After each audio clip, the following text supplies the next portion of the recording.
Alhamdulillah Rabbil Alamin. Salatu wassalamu ala Rasulillah. Assalamu alaikum wa rahmatullahi wa barakatuh. Аллах таалам жардамы менен биз кабырдагы үч суроо экинчи негизде жүрөбүз. Исламды далил менен билүү. Далил менен билүү же Алла таалам айтат, же пайгамбар алейхиссалату вассалам көргөзүп айтып берет. Мына ушул Курандан жана пайгамбар алейхиссалату вассалам сүннөтүнөн алыныш керек. Эч кандай ырым-жырымдан, же адаттан, же бир жерлердин ката салтынан эмес, ислам далил менен Куран сүннөттөн алынат. Мына ушу ислам дегенде исламдын рүкүндөрү, имандын рүкүндөрү, устундары өтүп атабыз. Ал устундар ушундай негиздер, түркүктөр, ал куласа адамдын исламы кулайт. Имандын рүкүндөрү куласа иманы кулайт. Мына ошол имандын 6 рүкүнү бар дедик. Жалгыз Аллах тааламдын өзүнө гана иман келтирип, жана периштелерине, жана китептерине, жана элчилерине деп. Жана ошол кыямат кайымдын болушуна жана тагдырдын жакшылык жамандык Аллах тааламдан экендигине иман келтирет. Эч кандай экеленбестен, шек санабастан. Мына ушул 5-сине келип токтогонбуз. Бул акырет күнү деген. Бул 5-чи рүкүнү болуп саналат. Акырет, акыркы күнгө иман келтирүү деген. Эмнеге акырет күнү деп саналган? Биз жашап аткан күндөр ушуну абалкы күн деп айтылат. Ал эми акырет күн бул акыркы күн. Андан ары же бейиш болот, же тозок болот.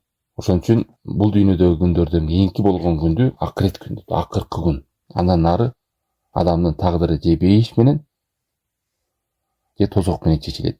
Акыркы күн деген, акырет күн дегенге иман келтирүү дегенде адамдын күнү бүтүп, ичер суусу бүтүп, жаны чыгып баштаган күндөн баштап акырет күнгө жол тартат. Мына ошол жан чыккандан кийин ал кабырдагы болгон неаматтары, кабырдагы болгон азаптары, периштелердин кабырдагы суралышы, адам баласынан сурашы. Анан кабырдан баштап ошол бейишке киргенге чейинки абалдар бар. Адамдын кайрадан тирилиши, кыямат кайымда кайрадан тирилип махшарга барышы, эсеп кысапка турушу, сооп амалдары, жаман амалдары таразаларга тартылышы, кыл көпүрөдөн сыраттан өтүшү, ошонун бардыгы ары бейиш же тозок боло турган абалдын бардыгы адам өлгөндөн баштап бейишке же тозокко кире турган абалдын бардыгын этаптары бар не дейт экен? Акырет күн. Мына ошол күндүн жалпылап дагы анын ар бирөөнө өзүнчө дагы иман келтириш керек. Андан ары бейишилери бейишке туруктуу болуп өлбөс болуп калат. Ал эми тозок ээлери тозокто түбөлүк калгандары бар, жарым жолдон чыккандары бар, тозокко кирбегендери бар, бейишке кирбегендери бар дегендей бардыгына биз эмне кылабыз? Иман келтиребиз. Күмөн санабайбыз. Кимди ким? Диним ислам, пайгамбары Мухаммад, Роббим Аллах деген адам, момун адамга акырет күнүнүн бирине ким көрүп келиптерби, бар болсо бар чыгар, балким ким билет жок болуп калсачы дегендей шек санай турган болсо, анда бул адамдын 5-чи рүкүнү кулайт дагы Алла сактасын, иманы бузулат, иманына доо кетет. Окуган намазынан канча деген жакшылык иштери кур калат, сооп жазылбайт.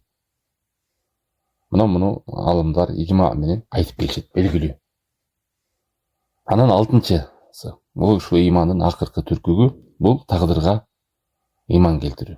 Тагдырдын жакшылыгына, тагдырдагы жакшылыкка жана жамандыгына ушуга момун адам иман келтирет. Бул ааламда, бул дүйнөдө болуп аткан ар бир жакшылык, ар бир жамандык бул жазылган экен. Мына ошол нерсеге мусулман адам иман келтириш керек. Жакшылык болобу, жамандык болобу, токчулук болобу, ачкачылык болобу, жыргалчылык болобу, оорчулук болобу, оорусу, саламаттыгы, жашоосу, өлүмү, бүт болуп аткан нерсе бул случайно деп коет го. Случайно деген нерсе жок. Же болбосо Алла таалам тагдырга жазылбаган нерсе болбойт. Бүт нерсе ушул тагдырда жазылган. Тагдырга момун адам, мусулман адам иман келтирет. Мындайча айтканда, сага келе турган нерсе бешенеңе жазылган нерсе, сенен өтүп кетпейт. Сенден өтүп кете турган нерсе сага тийип калбайт, же сага келип калбайт. Мына бешенеңе эмне жазылган болсо тагдырыңа, ошол нерсе сөзсүз болот. Мына ушул нерсенин бардыгы Алла таалам Лаухул Махфузга китепке жазылып калган. Бул аалам жарала элекке чейин, Адам алейхисалам жаралганга чейин жазылып калган 50.000 жыл мурун деп.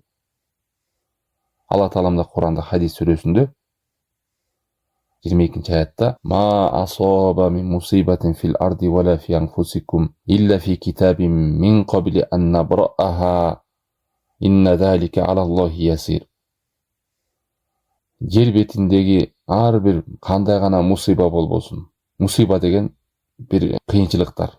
Же силерде болбосун. Мына ушунун бардыгы тоскоолдуктар, жанагындай ыңгайсыздыктар, проблемалар, куулуштар боло турган нерсенин бардыгы китепте жазылган. Качан? Мин qabli an nabra'aha. Бул нерселерди ааламды жаратканга чейин эле жазылган. Махлукаттарды жаратканга чейин эле жазылган. Inna zalika ala Allahi yasir. Бул нерсе Аллах Таалам үчүн жеңил. Мына ушул нерсеге мусулман адам ыйман келтириш керек. Анан туугандар, тагдырга ыйман келтирүүдө 4 даражасы бар. 4 мартабасы бар. Мына ушул 4 мартабаны бири эле кемсе, анда тагдырга доо кетет. Тагдырга ыйман келтирүү деген адамдыкы эмне болот экен? Кем болуп калат. Ушул мартаба десе болот, же даража десе болот. 4 даражанын биринчиси илим. Илим дегенде Алла Таалам эзелтен эле ушул нерселердин баары болсо кандай болот? Кандай болуп ал нерсе болот? Кандай болуп ал окуя болот? Андан кийин эмне болот? Ушуну Алла Таалам илим менен билген. Мындай эмес да, бир нерсе болуп калса, бу жерде болуп кетти, анан терде болуп калыптыр деп биз кийин билип атпайбыкпы? Бул жакта мондай кырсык болуп. Андай эмес. Алла Таалам илимде ким канчада өлөт, ким кандай кырсыктайт, ким кандай кубанат, ким кандай жашайт. Бардыгын андан кийин кандай болот, кимдин бара турган жери тозок, кимдин бара турган жери бейиш. Ааламдагы боло турган нерселердин бардыгын Алла Таалам эмне кылган? Билген. Кимде ким жок бир нерсе болот, анан Алла Таалам билет десе, Аллах кытасын ыйманына доо кетирет. Ыймандын рүкүн жоготот.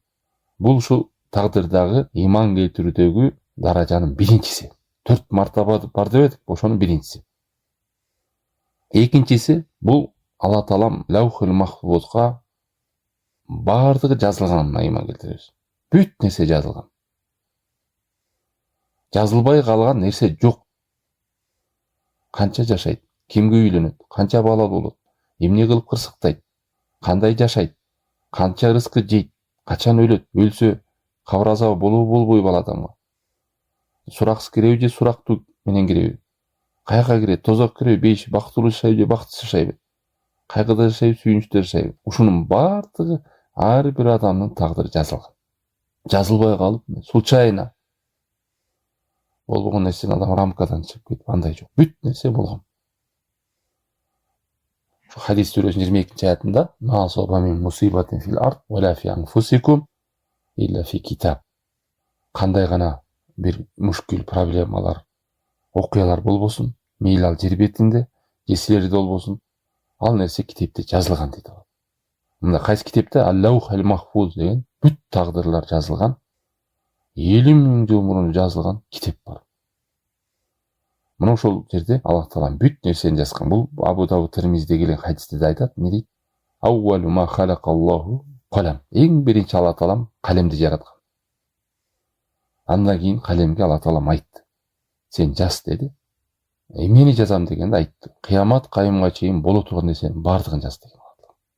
Мына кимде ким ушул нерсе жазылган эмес, лаухул махфуз деген жок, же бул тагдыр деген азыр мен эмне кылсам өзүм анан Алла Таалам билет, анан барып бул жазылат, периште жазат десе, анда эмне кылат? Ыйманына доо кетирет.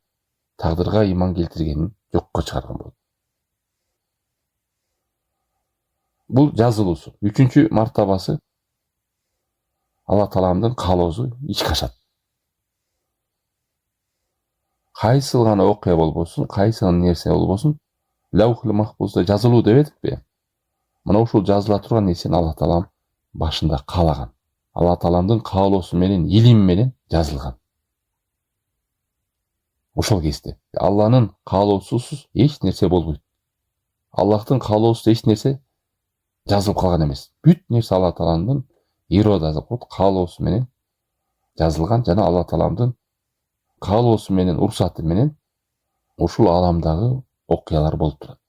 Мындай жок, Алла таалам каалаган эмес, Аллахтын каалоосунан сырткары эле окуялар боло берет.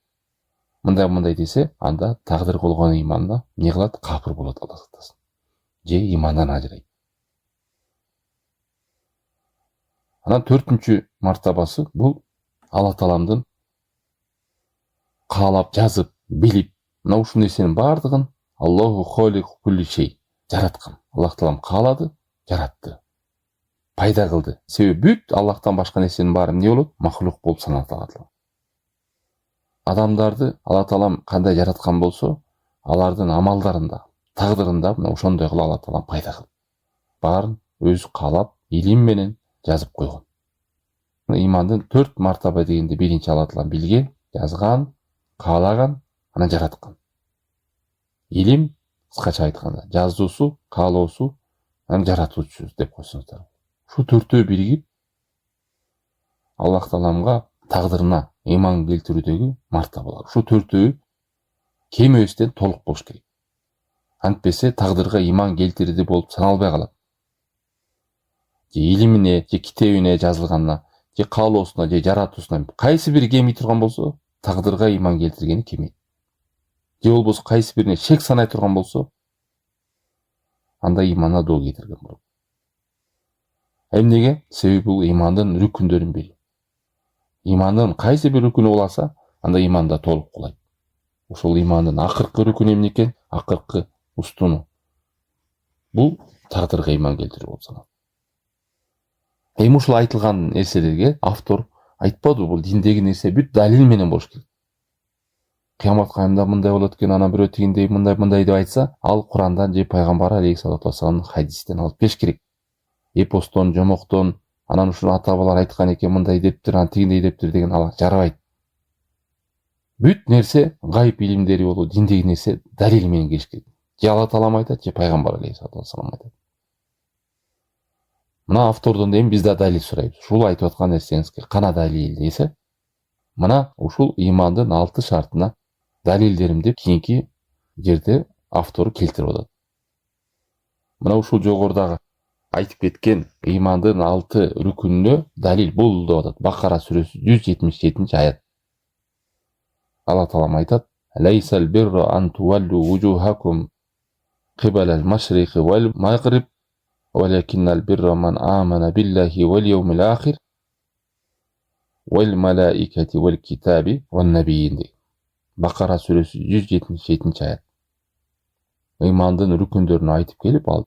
Анан ошого Курандан жана пайгамбар алейхиссалату вассаламдын сүннөтүнөн далилди алып келип атат. Себеби диндеги негиздер, ибадаттар, акыйда, өкүмдөр, шарият маселеси бүт эмнеге курулуш керек? Далилге курулуш керек. Далил болбосо, ал шарият эмес. Ал негиз эмес. Ал ишеним эмес. Ал рүкүн да болуп саналбайт. Шарт да болуп саналбайт. Бүт Курандан же пайгамбар алейхиссалату вассалам сүннөтүнөн далил болуш керек.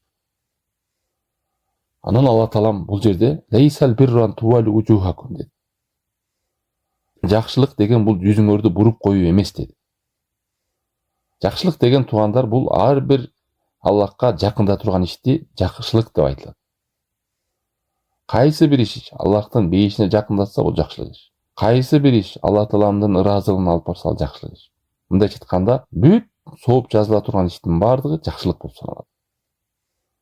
Ар бир Алла тааламга сыйыныла турган иштин баары жакшылык деп аталат. Жакшылыктын артында такыбачылык деп койсо болот. Ар бир сооп жазылган иш жакшылыктыр. Бардык жакшылыктарды, сооп иштерди камтылганды бир сөз менен айтканда жакшылык же такыбачылык же сооп иш деп коебуз. Мына сооп иш деген, жакшылык деген бул жүзүңөрдү батышка же чыгышка буруп коюу эмес.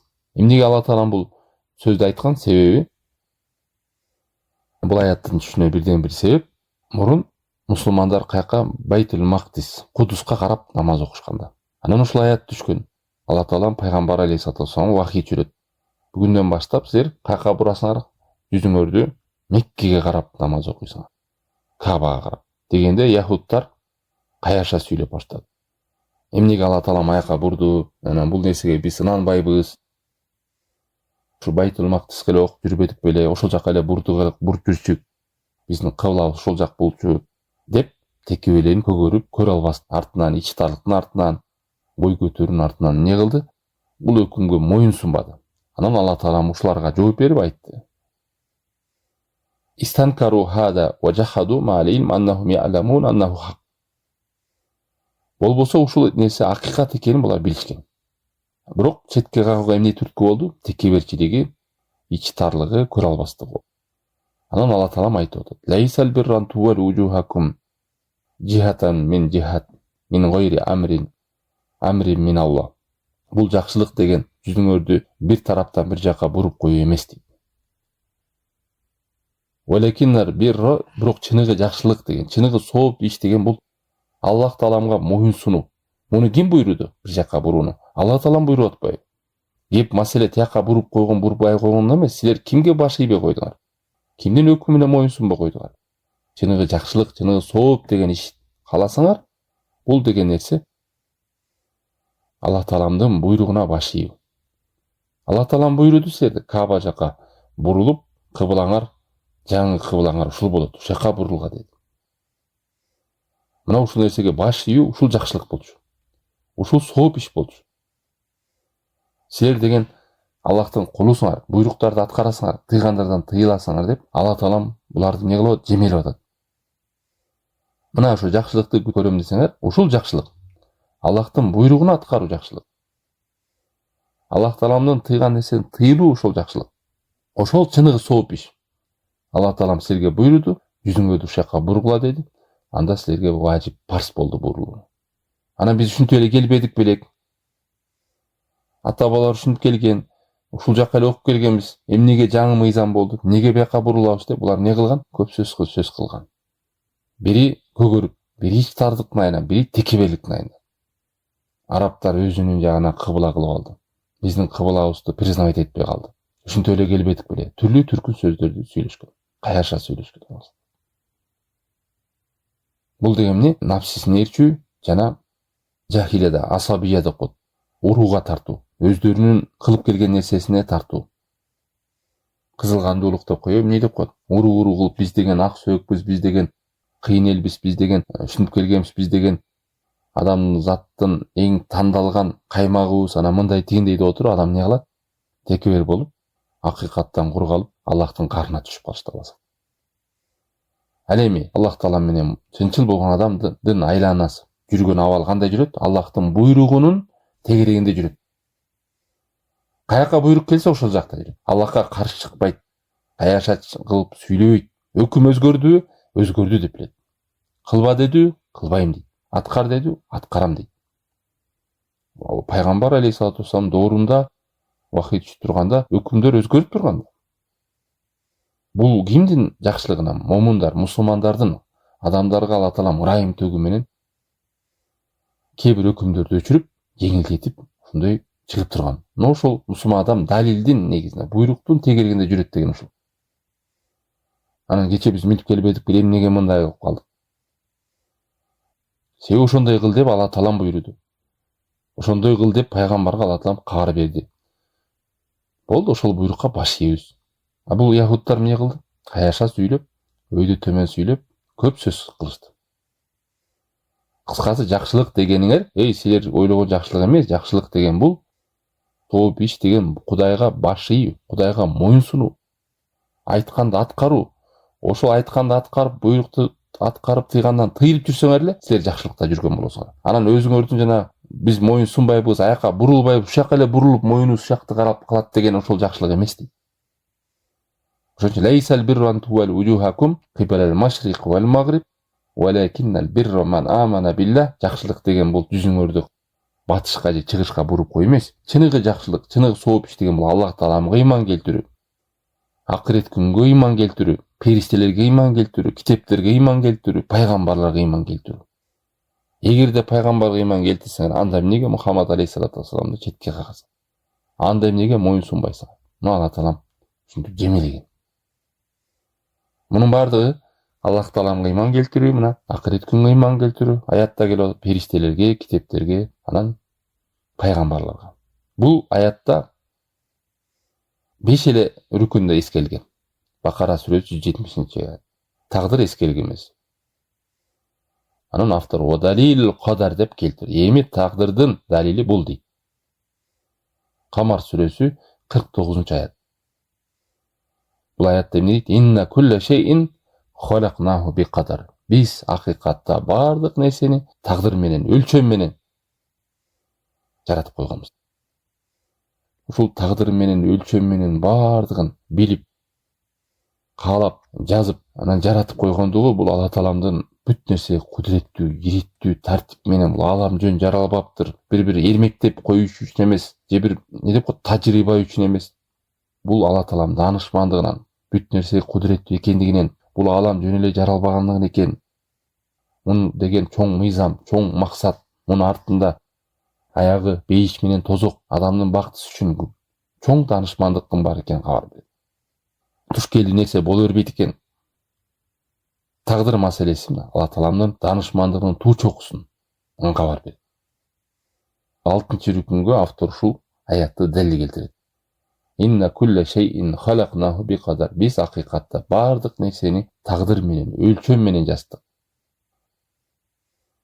Алла Таалам бардык нерсени жаратканда өлчөм менен, тагдыр менен, жазуу менен, каалоосу менен лаухул махфузга жазып койгон. Эч бир нерсе случайно болбойт. Эч бир нерсе күн кечигип чыгып, же бир-эки күн түн болбой калып, же туруп лаухул махфузда жазылбаган нерселер болуп калуу. Бул айыпталат. Адам деле жана тартиби жок, планы жок, максаты жок жашаган адамды ким мактайт, мисалы? Туш келди, оюна эмне келсе кыла берсе. Бул бир чаржайт адам экен. Максаты жок адам экен деп бул адамды эмне кылат? Айыпталат. Алла сактасын. Анан жана планы менен, максаты менен, тартиби менен, расписаниясы менен жүрөткөн деп адамдар эмне дейт? Мактайт бири-бирин. Бул жөнөкөй адам эмес экен, мындай экен, максаты бар экен, дисциплинасы бар экен. Ошонун негизинде жүрөткөн. Бүгүн эмне кыла турган баарын пландайт экен. Бирөөнүкү бир жумалык планы бар экен, бир айлык планы бар экен да адам эмне кылып атат? Бири-бирине суктанып, мактап атат. Анан ааламдардын Роббиси болгон Алла Таалам кантип бул ааламды чаржайт жарап салсын? Кантип бул ааламды эрмектеп жарап салсын? Жалган үчүн жарап салсын? Ким кааласа ошону кыла берет. Бирок билиш керек, Алла Таалам илими, жазуусу болгон менен адам өзүнүн жашоодо салакылыгын, кайдыгерлигин, боштугун, күнөөгө маалым калганын тагдырга шылтабаш керек. Алла Таалам адамга мүмкүнчүлүк берген, ыктыяр берген. Бирок ошолорду эмне кыларын Алла Таалам билген. Анан шайтан кээ бир адамдарды ушу тагдырдан азгырып кулатып салганда, баягы мынтип коет го кээбилер. Эмне кылайын? Алла Таалам бешенеме жазбаптыр. Намазды ошон үчүн окубай жүрөм деп айтса, тагдырына шылтады деп. Же кыямат кайымга барганда Алла Таалам, "О Кудайым, кечире көр. Сенин өз каалооң менен, ушул китебиңге жазууң менен, жаратууң менен мага ушул бешенеме иманда жүрүүнү жазбапсың" деп адам кутулуп кете албайт. Суроо жөнөкөй. Кайдан билдиң сага Алла Таалам ушуну жазбаган? Тириликке келгенде, жумушка келгенде эч ким үйүнө отуруп албайт. "О Кудайым, мага ырыскы жазбапсың, ошон үчүн үйдө отурам" дебейт. Аллагадан дуа кылат, тобакел кылат, көчөгө чыгат, себептерин жасап, ырыскын издейт. Эч бир адам эки нерсенин бирөө оор болуп турса, оорун тандабайт, жеңилин тандайт. Бул да эмне? Адамда ыктыяр бар экен, мүмкүнчүлүгү бар экен, адамдын каалоосу бар экен. Бирок ал адамдын мүмкүнчүлүгү, каалоосу, ыктыяры бардыгы Алла Тааламдын каалоосунун алдында, Алла Тааламдын илиминин алдында, Алла Тааламдын жазып койгон жазуусунун алдында, Алла Тааламдын тагдырынын алдында экени белги. Ошон үчүн адамдар ушул түшүнүктөн оолак болуш керек. Тагдырга шылтап, өзүнүн күнөөсүн, же шалакылыгын, же кайдыгерлигин, же буйрукту аткарбай жүргөндүгүн, же тыюудан тыйылбай жүргөндүгүн Аллахка шылтап, тагдырга шылтап кутулуп кетем деп ойлобош керек. Жана алкаштар, арак ичип алгандар, зулумдук кылгандар, Кудай сактасын, күнөөдөн арылбай, тооба кылбай жүргөндөр, эми бешенеме жазып туруп, Кудай көкүрөгүмө жазбаса эмне кылайын деп. Бул шайтандын васвасы туугандар. Анан белгилери бар. Бейшиттин адамдарынын, анан тозок адамдардын бул дүйнөдө жашоодо белгилери бар. Мисалы, бейиш адамдардын белгилери, бейишке алып баруучу амалдар адамга жеңил аткарылат. Ал эми тозок адамдарынын белгилери туугандар, тозок амалдар жеңил аткарат адам. жеңіл қалп айтады, жеңіл эле алдайт, жеңіл эле уурдайт, жеңіл эле зулум кылат адамдарга, жеңіл эле гыйбат кылат, күнөө кылуудан тайманбайт, жеңіл эле адамды өлтүрүп салат. Кудай сактасын. Мына ошондой зулумдардын үстүндө жүрөт. Ушундай кайсыл учурда күнөө иш жеңил аткарыла турган болсо, коркушубуз керек. Тобо кылып, тезинен өзүбүзгө кайтыш керек, Роббибизге кайтыш керек. Анан сооп иштер жеңил аткарылып келатса, анда көп Аллах Тааламга шүгүр кылып, ушул нерседе бекем өтүп кетүүгө Аллахтан бекемдүүлүктү, туруктуулукту суранышыбыз керек. Күнөө иштерди жеңил аткарып калдым, мен тозоктун адамы турбайымбы, ушунда уланта берейин дебеш керек. Дуа кылуу менен, себептерди аткаруу менен адам баласы аракеттин үстүндө жүрөт. Эч бир адам тагдырга шылтап, Аллах Тааламга шылтап, көкүрөгүмө жазбаптыр, анан тагдырымда болбоптур, Аллах Таалам каалабаптыр, Аллах Таалам жазбаптыр, Аллах Таалам ушул нерсени жүрөгүмө жаратпаптыр, Аллах Таалам анан ушуну өзүнүн билими менен мага койбоптур деген шылтоолорду айтып кутула албайт. Бүт мүмкүнчүлүктү адам баласына Алла Таалам берген. Жана таң калыштуу ушул Куранды эмнеге түшүрдү Алла Таалам? Эмнеге пайгамбарлар жөнөтүп атат? Пайгамбарлардын мураскорлору болуп, аалымдар. Андан ары жашоодо өлгөнгө чейин канча аят белгилерди адам баласына Алла Таалам берет. Алла Таалам кулун азаптоого, кыйноого ал нерсеге муктаж эмес. Алла Таалам кулун сүйөт, адамдын оңолушун Алла Таалам каалайт. Бирок адам кейбирчүлөр мен жулкунат экен да, мен арак ичейин деп атам, мен бузук кылам деген аны бир периштени жөнөтүп туруп тосуп салбайт. Анда адамдын эмне болуп калат? Мажбурий болуп калат. Алла Таалам адамга акылды берип, Куранды түшүрүп, пайгамбарды берип, аалымдар жөнөтүп, анан жашоодо көзүң ач эй кулум деп кээде ооруну берет, кээде ар кандай сыноону берет. Ушунун баардыгы эмне? Эскертүү адамга болгон. Бирок тилекке каршы кээде адам ооруса деле, белгилер келип атса деле, кайра тагдырына нааразы болуп, же ошол Аллах Тааламга нааразы болуп, ойгонбостон, Аллах Таалам кайтпастан өтүп кеткен адамдар канча. Мына ошол адам өлгөнгө чейин, жаны чыкканга чейин деле жашоодо көп аят белгилерди Алла Таалам берет. Эмне үчүн? Адам баласы кайтып иманга келеби деп. Ошондой эле жер бетинде болуп аткан жана жер титирөөлөр, цунамилер, ар кандай жанагындай кырсыктар, аламаттардын баардыгы бул белги, сигнал адамдар болгон. Капырлар иманга келсин, кайдыгеликте жүргөн момундар ойгонсун деген белги. Анан жашоодого да ошол идеалды. Кээде адам бир максатка жетпей калат. Себеби ошол байлыкка жетүүнүн артында же бир чоң нерсени көздөйт. Ага жете турган болсо, иманына залакы тие турган болсо, Алла Таалам ошол нерсени жазбайт. Анан адам аны түшүнбөйт, ушундай кылсам мындай болуп кетмекмин, тигиндей болуп калмакмын, азыр мындай болуп жүрмөкмүн деп. Кайдан билесиң, ошонун артынан капырдачылыкта жүрмөксүң. Ошон үчүн момун жетпей калган нерсесине да Алла Таалам ушундай жазыптыр. Сабыр кылып, шүгүрчүлүк менен жашайт. Мына ушул менен биз имандын жалпылап турганда 6 шартын, же 6 негизин, же 6 устунун, же 6 түркүгүн аяктадык. Аллах Таалам бизге ушундай сөздөрдү, ушундай амалдарды насип кылсын. Ошол сөздөр менен, ошол амалдар менен бейишке жакындата турган. Жана ушундай сөздөрдөн, ушундай амалдардан бизди сактасын, оолак кылсын. Ал сөздөр Аллахтын каарына алып келе турган, же тозокко жакындата турган сөздөр болсо, ошол нерседен бизди оолак кылсын. Баарыбызга хакыйкатты хакыйкаттай көргөзүп, аны нерсени кармоого жардам берсин.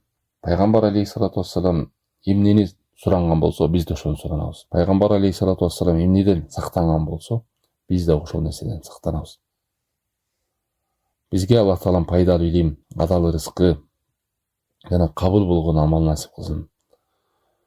Бул дүйнөдө Алла Тааламдын буйругун аткарып, тыйгандан тыйылып, жиберген пайгамбар алейхиссалату вассалам жолун жолдоп жашоого насип кылсын. Аллах Тааламга шүгүр кылып, жакшылыгына, анча-мынча жашоодо ыңгайсыздарга сабыр кылып, ибадатын чырайлуу аткарып жашоого насип кылсын. Саллаллаху таала аля хайр халкихи ва аля алихи ва сахбихи ажмаин.